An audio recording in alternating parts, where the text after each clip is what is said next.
State of Texas versus Catherine Welch. Ma'am, are you Catherine Welch? Yes, Your Honor. And Ms. Welch is here with her attorney, Mr. Gertz. State's attorney is present.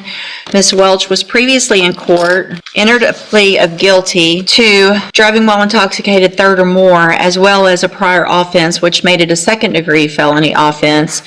There was no agreement with regard to punishment.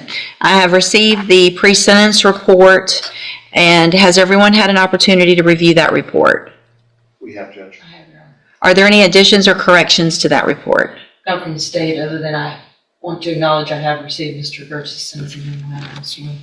I'm going to get to that too in just a second. Any additions or corrections? Aside from the one comment that I make in the sentencing memoranda about a comment that she made about rehabilitation, I think it's more of a clarification, so I'm happy to touch on that. But other than that, we don't have any additions or corrections. Okay. And Ms. Smallfino has already stated, as well as I received the sentencing memorandum at 5:47 p.m. yesterday. I'm going to point that out for the record. The Harris County judge got her sentencing memoranda at midnight, so. Well, it was reviewed quite early this morning, but I did review it. Ms. Smallfino, you've had time to review it as well? Same, Your Honor. Okay. Other than that, I think you all should have a couple, there's only a few, but there were some jail incident reports that should have been provided to counsel. Did you both receive those as well? Yes, Judge. I did. Okay. Is everyone ready to proceed with sentencing then? Yes, Judge. Yes. All right. Mr. Gertz, do you have witnesses? I'm not going to call any live witnesses unless the court requires it. When we have a person present from the Dream Center, if the court wants to inquire about that, I would essentially let her come up and talk if you want to have that conversation. But Okay. I think, our focus here is going to be on the topics that we talked about or write about in the sentencing memo. And, just sort of allowing, if the court decides to do what we're asking you to do, we are open and welcome to whatever the court requires of her Sure. to enter and successfully complete. We just wanted you to have that option on the table as well. That Okay. is an option that doesn't cost the court anything. Right. The state anything. And for the record, I'm aware of the Dream Center and their program and what they do. And so if I have any specific questions, if we get to something where I would need that, then I appreciate them being here and I'll ask those questions. Ms. Malfino, does the state have any witnesses? No, Your Honor.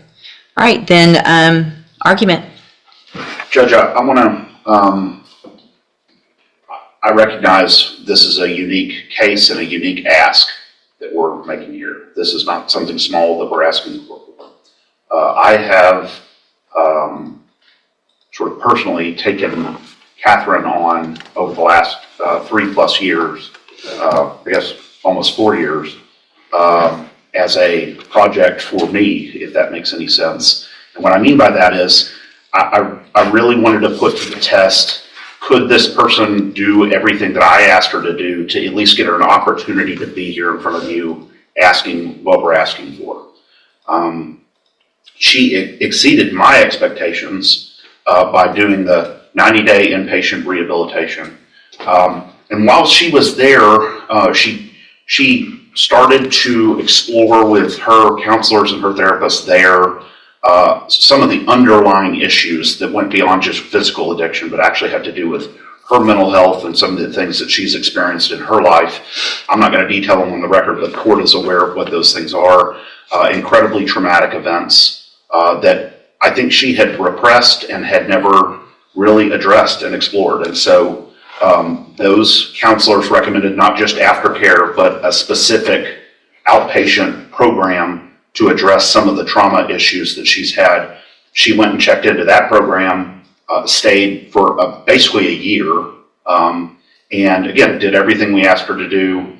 When I told her to go get her own drug patch, I told her to go get her own interlock device. She did all of that. Those records should be attached to the memo. She was successful, has been following the rules, doing everything we've asked her to do, had been going to AA, had gotten a counselor, actually reached out and befriended the director of the Dream Center to try to figure out what she can do next to sort of commit herself to her sobriety and to fixing the mental health issues that I think stem from the challenges that she faced as a young person. She, sometimes it's easy to look at one side of the ledger, the rap sheet or the criminal history, and think that that defines this person. What I have been fortunate enough to do is to really dig down and get to understand her as a human, and see that all the progress she's made, all the effort she's made, and see what she's done well and all of the problems that she's been addressing well. She's obviously very anxious about this day, but we've been looking forward to this day as well to be able to present that. And I want to go down on the bottom of page 2, address what I was talking about in the CSI. So that I'm not saying that this wasn't the words that came out of her mouth, but when she was asked by one of the examiners in the probation report, she felt she needed treatment. She said she didn't feel like she needed treatment. She wasn't opposed either. I want to clarify what we mean by that. And I say this here, but what she would say, I think, is she did 90 days of detox rehab related treatment, has continued aftercare, has continued mental health care. But in terms of going to a program that is specifically targeted at people who are currently using or currently intoxicated, I think she thought that wasn't the direction that would be ideal. She will do whatever you want her to do, but I wanted to explain what that comment means. And so, because a lot of times, as you know, Judge, private rehabilitation programs will just reject you if you've been clean for 3+ years, as she has. And so they just won't even accept you at all. So I think that was just a misunderstanding or a miscommunication between the probation officer and Catherine. But nonetheless, she's willing to do whatever the court chooses here. Additionally, we've been in contact with her current parole officer. They are willing to keep her on parole instead of revoking her, depending on what the court does here. And so that was encouraging as well. I think we had the same kinds of conversations with them about her recovery and about her efforts. And so I think that was an encouraging sign from them. And then finally, Judge, you see, we didn't want to focus too much on support from the community because, again, this isn't just a run-of-the-mill case. This is a different focus. But she is married. She has a family. She recognizes the impact that all of this has had on her family and her relationships, the strain it has put on her husband, both financially and also emotionally. And she accepts responsibility for that and is asking the court to consider this extremely rare position that we're asking the court to take here. Obviously, if the court would like her to address the court, she is happy to do that, or I'm not sure how you can proceed on that. Okay, thank you. Ms. Malfino? Judge, I don't envy the position that the court is in this morning. I do take very seriously the comments of Mr. Burks. I take him at his word for that, and I hope that all of those things are true. It's difficult for me as a representative of Jefferson County and the state and the citizens that are on the roads every day to stand up and say I agree with probation, but I don't disagree with the things that Mr. Gertz has said and the information that is in his sentencing memo. To play the other side of the coin, does it suggest that she received the benefit of the doubt already by me waiving the habitual status that she could have been facing based on her number of priors? Does it seem in good conscience that I can say I ignore all of those priors? Absolutely not. But obviously, we have seen that her multiple trips to the penitentiary have resulted in no change of behavior until hopefully now in these last 3 years. And I do sympathize with Ms. Welch as an individual. Again, it's hard for me as a district attorney, assistant district attorney, to say that I concur with the punishment being probation, but I don't, again, disagree with the comments that Mr. Gertz has. We've had multiple conversations about this case. I know he's worked very diligently at it. I don't really no judge, and that's why it's before you, that putting her in prison for 20 years and her getting out in 2 versus an extensive probation period where she can continue the recovery she's been doing is a better option. But again, I don't know what is in the best interest of public safety. Unfortunately, none of us do. So I would defer to the court's wisdom and whatever you think is appropriate based on the volume of information. All right, thank you. Anything else? Would you like to say something, Judge? Your Honor, I just want to say that the past was fueled by drugs and alcohol. I take complete responsibility for that. I did not know from very young when things happened in my life that it could have been, some of it could have been treated and stopped earlier if I had gotten help for my mental health. That after I received this DWI, that helped me get myself to a place that I could go into a treatment program and deal with some of those past traumas. In the past, I didn't. I medicated and drank to just forget about the pain, just numb myself out. I didn't know how else to deal with that until when I got on my mental health meds, and I have bipolar, I have PTSD, and my mind back then was very chaotic. And I just want to say, after I had my mental health meds, I was able to go through treatment at Santa Maria in Houston, and that place really saved my life. I did extensive 90-day treatment with trauma counselors. It was a trauma-informed community there. And also, when I completed that, I worked an outpatient program, but I still lived on their facility. I went to the sex trafficking and recovery program, and I was in that for about 8 months, where I got the state paid for the counseling for trauma still. And I just worked really hard in that. I got a job while I was in there. And then once that program was over, I moved to a sober living facility in Oxford House in Spring, and I worked there. And so I felt like I was strong enough to come home and do what I needed to do. And I was in the complete program for right out of a year. And I'm sorry, I'm very nervous today, and I know that my past record is, like Ryan said, atrocious.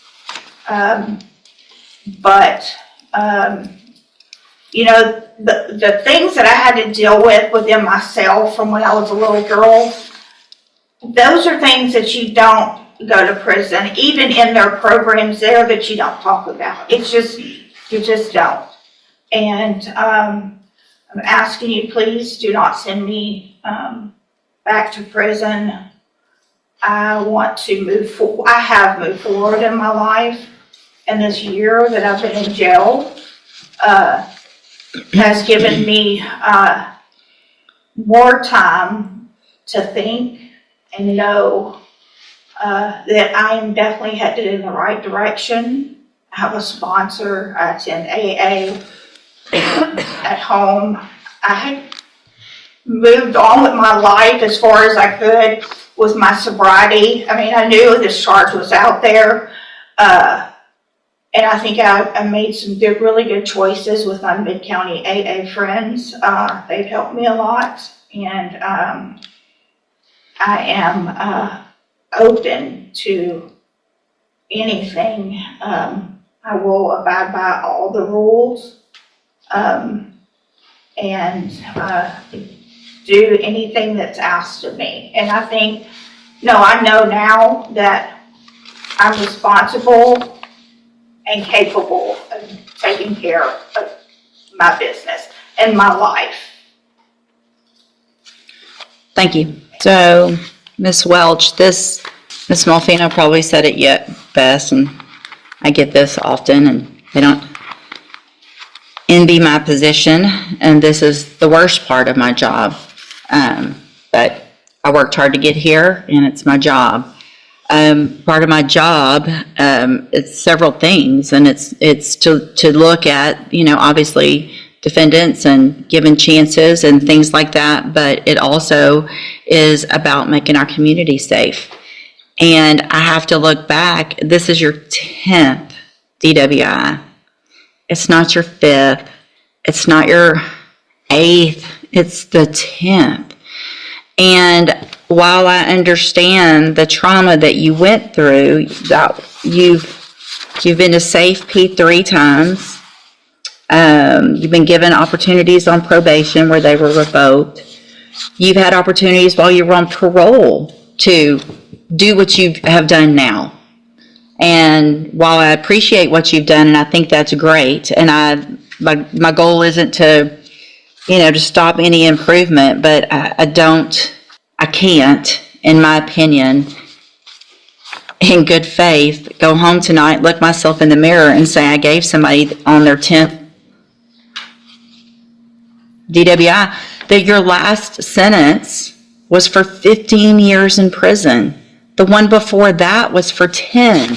The one before that, you've gone to another 10 years, back in 09. I mean, this goes back to the 90s. You got a 10-year sentence in 2011. While you're on parole for that one, you get another one, so they give you 15 years, and you get out and you're on parole and you do it again. The fact is, we're just lucky that you haven't killed someone in our community 9 times over, being given opportunities. I just can't do it. I'm going to find that you entered your plea of guilty freely and voluntarily. I'm going to find and your plea of true to the prior offense. I'm going to find sufficient evidence to find you guilty, and at this time find you guilty of driving while intoxicated. I'm going to sentence you to a term of 18 years in the institutional division of the Texas Department of Corrections. You will receive credit on that sentence for any time that you've been in custody that the law gives you the right to receive. You're going to be handed a trial court certification that shows this was not, well, I guess there was an agreement because the waiver of the enhancement, which could have been a 25 to life, as Mr. Gertz said. So I'm going to hand you the certification that shows this was an agreement. You've waived your right to appeal. I'm also handing you a written admonishment regarding your ineligibility to possess a firearm or ammunition. Possession, because of the judgment entered against you, you're ineligible under Texas law to possess a firearm or ammunition. Possession of a firearm or ammunition could lead to charges against you. You should read the written admonishment I provide you. If you have any questions about that, you can talk to Mr. Gertz. And Ms. Welch, I take no pleasure in this. This is extremely difficult for me. I understand to some extent addiction, and I understand that you are on a better path. However, there have been plenty of opportunities in the past where you were on a better path and you got back out and you got back on our roads again. And so good luck to you, ma'am. Thank you, Mr. Gertz and Ms. Malfino. Court will be adjourned.